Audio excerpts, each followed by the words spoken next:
I tried to have a more natural lighting setup for this video. But in this video, I want to go over a lot more information and just like tidbits and tips and all the fun things that I have been learning this week, and you know, doing my sugar fast legitly. Like, I'm still doing it and I'm still doing good. So I feel great. I'm feeling way better. Way better. Yeah, that fits. But there's just a lot of things that I'm learning, and I feel like that I repeat this information to people all the time now. They're curious, they want to know. So I thought I'd put some of that information and also some other things I have been personally learning into this video today. First, I'm going to tell you that it's actually, I'm realizing, kind of cheaper to eat no sugar, and people are like, what? That's crazy.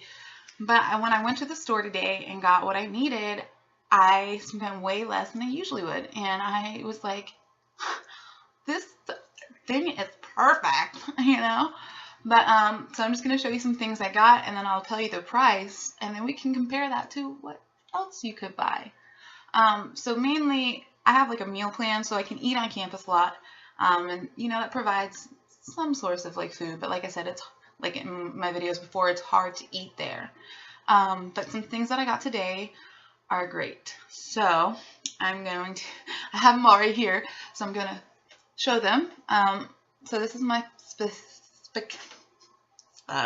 spaghetti squash, which I'm planning to use today in a crock pot recipe that I possibly might put in the video, but possibly might not. So if you don't see it, I'm sorry. But this is my spaghetti squash, and I'm really excited about using it. I also got 7 of these Roma tomatoes for a recipe with a spaghetti squash, and that's pretty cool. 2 green tip bananas, and that's gonna be for a little treat for me. 3 avocados, zucchini. Is this a yellow squash? Yellow squash? It's a squash. And then 5 sweet potatoes, which are delicious. I love them. And then I also had to grab, you know, unsweetened cocoa powder for my little treat. But yeah, I got all of that, and I spent $11.06. So I can show you if you can see it. $11.06. So compare that to, like, think what can I buy with $11.06? It's not good. Like a bag of chips, like a dip maybe for it, some cookies and soda. That's what I can buy with what I bought today, and that does not help my body at all, and it's not good. It's not, you know, I'm actually starting to not like the taste of processed foods, which is a miracle from God, but it really is pretty neato, you know what I'm saying? You know what I'm saying? But yeah, so some other things I'm going to do in this video is also make some things that I usually make that help me and that are easy, quick and easy. You know, I'm a college student, so I can't, like, you know, be too, I can't use a lot of my time to prepare food because I'm using that time to do schoolwork and stuff, and being social, you know. It helps to be social. So the first thing that I'm going to show you, like, that I have been making, and it's kind of like a thing that is helping me get by, is sweet potato chips in the microwave. I love them. They are delicious. I used to not be a big fan of sweet potatoes until about last year. Started doing like a shake diet, and then you know, I got introduced to sweet potatoes, and those were good, and I started to really enjoy them, and now I absolutely adore them. They're like one of my favorite things to eat. So I'm going to make some sweet potato chips in the microwave, and they take about 10 minutes total. So be prepared to be amazed. But you're going to take your knife. Be very careful when using your knife, especially if you have a knife like this. You can get battle scars like I did yesterday. Be careful, please. So take your sweet potatoes. Like I said, I've already cut off the ends. And then you're just going to make little thin slices like this. I'm not good at cutting, so, you know, some people are better. But this knife really helps. But, you know, I just keep going that way. You just keep going until it's all sliced up. Okay, so now you're going to take a plate. I have this beautiful paper plate because I'm a college student, and that's great. And then you take them and put them on the plate. You can also put it on wax paper in the microwave, but you know, I don't have that, so I use paper plates. You just, you know, put it out on the plate like this. And then, all right, got that. Then you're going to take a little olive oil, extra virgin preferably, but you know, can't all be. So, yeah, that was a weird comment, but we can't all. So here you go, just going to put a little, just a little bit. And a lot of people are like, oh, it's so much olive oil. It's really not. Let me take off my ring. It's probably not a good thing to have on. But then you're going to just coat it, you know, just coat these things in olive oil. Just get them all olive oily. And then, so you're going to do that. Okay, arrange them again. And then I take some sea salt, you know, sea salt. Just sprinkle it. You don't need a lot, you know. If you're a salt hog, then maybe you do. I guess I have a lot too. And then, let me take you with me to the microwave.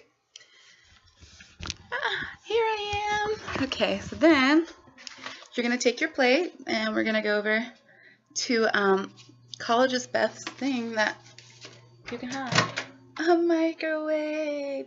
So you're just going to put those lovelies in there, shut the microwave, and then you can do 4 to 5 minutes. Well, they're a little bit smaller, so possibly 3 minutes. So I'm just going to go ahead and put 3 minutes. Start, let them cook, and then later I can, you know, put them in longer if I need to. But if you put them in longer than like 3 minutes, especially if they're that tiny, you want to keep an eye on them. So we'll let those cook,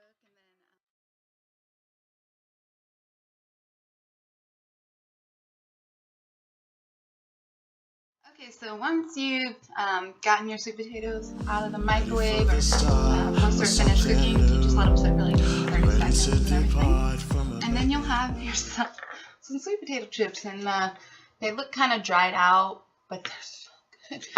So then once, you know, then you can enjoy them. Alright, so now that we have made sweet potatoes for sweet people as yourself, I just want to go ahead and, you know, share some information that I have learned. I feel like I've been repeating a lot of this information this week. I think I've said it like 20 times to people. So I thought, you know, I really should put that in the video or my vlog and share this with, you know, more people who I don't get to see every day. So I watched the movie Fed Up, and I learned a lot about sugar, which is, you know, another reason why I'm trying to kick it. So processed sugar, the daily amount that you're supposed to have every day kind of varies. So for men, it's about 9 grams of sugar. For women, it's about 6 grams. And for children, it's about 4 grams. There's a lot more sugar, processed sugar, so I'm not like including fruits and stuff, but there's a lot more sugar that is put into our foods than just, I mean, even 9 grams, you know, which is the male allocated grams of sugar. And a lot of people don't know that. And also, I'm going to show you the back of the label. I don't want to put names in here. On the back of the label, let's see, where's the sugar? I should know. The sugar right there, you see, it has 1 gram. Sorry. And it doesn't have the daily value recommendation on there. So it doesn't tell you how much of your daily food it actually is, or daily intake of sugar that you can have. So 1 gram, so for children, that's like, what, 1/4, 25%. And that's only in 2 tablespoons. This is French onion dip. So only 2 tablespoons of this French onion dip can a child have.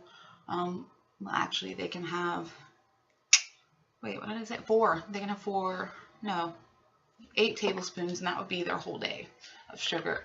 And then for a woman, you know, you can do the math from there, but it's really sugar in everything. And, you know, if you can only have a certain amount, you can't eat a lot in a day. So like it's good to turn to produce, fruits and vegetables. Fruit sugars are different than processed sugars, so you can have more of those. But yeah, you have to look at everything that you buy. Literally everything has sugar. A fact from the well, most of this I learned from the Fed Up movie, but another fact that I learned from there is that we have 600,000 food products in the U.S. and 80% of them have added sugar. So they may have already had sugar, the product, and then they add sugar. So like, I blows my mind, you know, like what? That's a lot. That's a lot. There's a lot of things that I'm trying to avoid now. But I am finding that the more that I eat this produce and the more that I, you know, stay away from sugars, I kind of don't want it, you know. The other day, my roommate was making a soup from a packet in the crock pot, and she offered me some, and I looked at this soup product thing, and it had 3 added sugars. It was broccoli and cheese soup. 3 added sugars.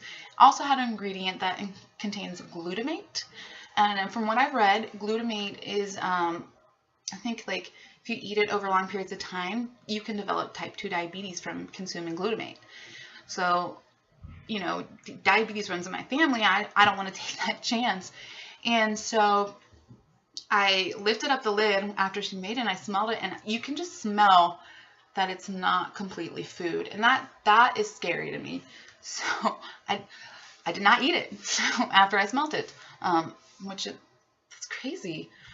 But a lot of people also, so other than the facts, some like thoughts that have been going through my head, you know, a lot of times we think when we give up foods, like a lot of these kind of foods, I mean, foods that you've eaten every day, maybe from since you were like can remember, you think, oh man, I'm gonna miss out on, you know, I'm gonna miss this food. You have an emotional attachment to this food. Like literally, I find myself almost in tears sometimes if I can't, like, since I can't eat certain things, which is blows my mind. I mean, that's an addiction, you know, and that's, I mean, another fact that I learned is that sugar is 3 times more addictive than cocaine. So it is a true addiction, and it's very hard to kick, especially, you know, sugar's everywhere. But, you know, one thing that I thought about is, you know, you may be missing out on, you know, processed foods while everyone's enjoying them, like for the holidays and stuff. But just think in the long run, you're going to be missing out on diseases and things that are caused by this processed food. So in the long run, you really do benefit from, you know, kicking it out. So I would encourage you to do so. I'm only in like, well, I've only been 1 week steady, but I've been, you know, process has been going on for about 3 weeks for me now. So I am just learning so much. And, you know, if you know any more information that, you know, I can share on the show and you wouldn't mind me sharing, if you want to just, you know, give me some websites I can look at. I love learning about information, and so I would just love it if you would send that to me.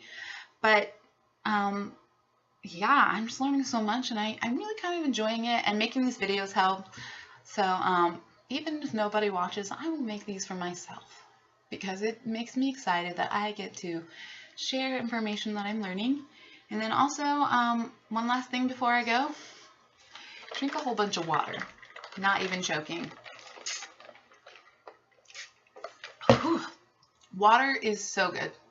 Another thing that I have been drinking is green tea.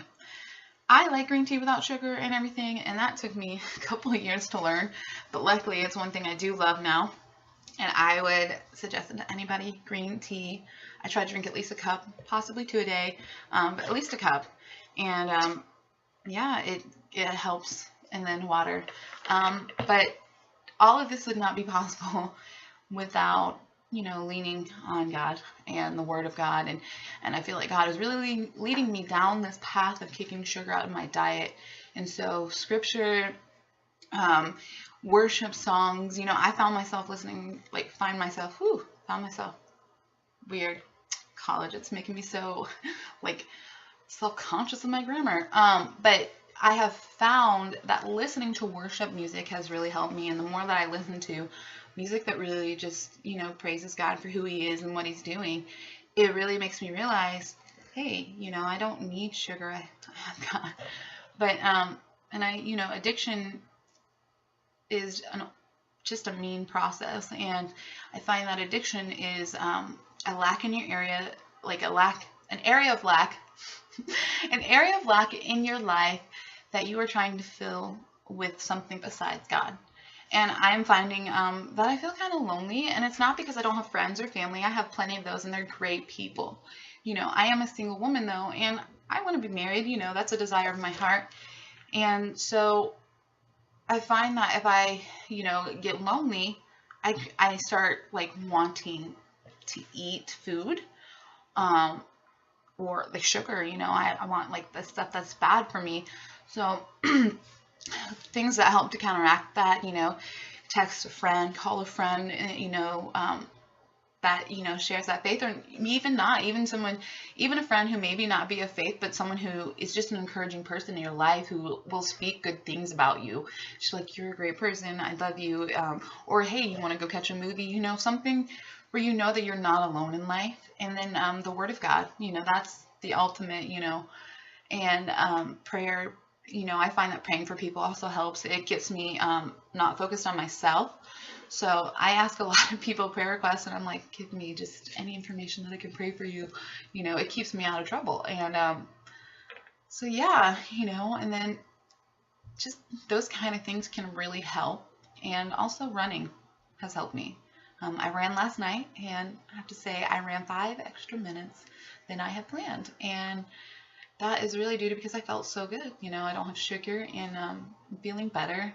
My skin's super clear and like shiny, and like the only makeup I have on is mascara because you gotta make your eyelashes look good, and lip gloss because girl, these lip gloss is popping. Lip gloss is popping, my lip gloss. Okay, just kidding. But I look great, and I feel good about myself. I have a better self-esteem, because I know that I'm taking care of my body and I'm taking those steps necessary to be the best me that I can be. We all have, times where we don't feel like, oh, I'm not enough in my body. But when you take care of your body, you really start to appreciate it more because it really does, give back to you. You sleep better, you feel better, you're not as stressed out. And another thing, don't stress out that much. Don't make this a stressful process. Taking care of your body shouldn't be stressful. Take some planning sometimes, yes, I agree, but don't be stressed out. Do as much as you can and keep calm, because this process is not meant to be a quick fix, and that I am learning the hard way. But this process is really meant to be an overall health thing that just gives you a whole new outlook on life, a new adventure in life. People, you might be like, oh, food, an adventure, whatever, but it really is. It's an adventure. And yeah, those are a lot of my thoughts that I've had this week, and I hope this video has really helped you. I know it's a little long today, but you can't fit a lot of information really short, especially when you have a mind like mine. So if you've made it all the way through, thank you. I appreciate it, and I hope that you gained something from it. So have a good week, and hopefully I will update either sometime this week or next week. Try to make these more often, but thanks. You're awesome.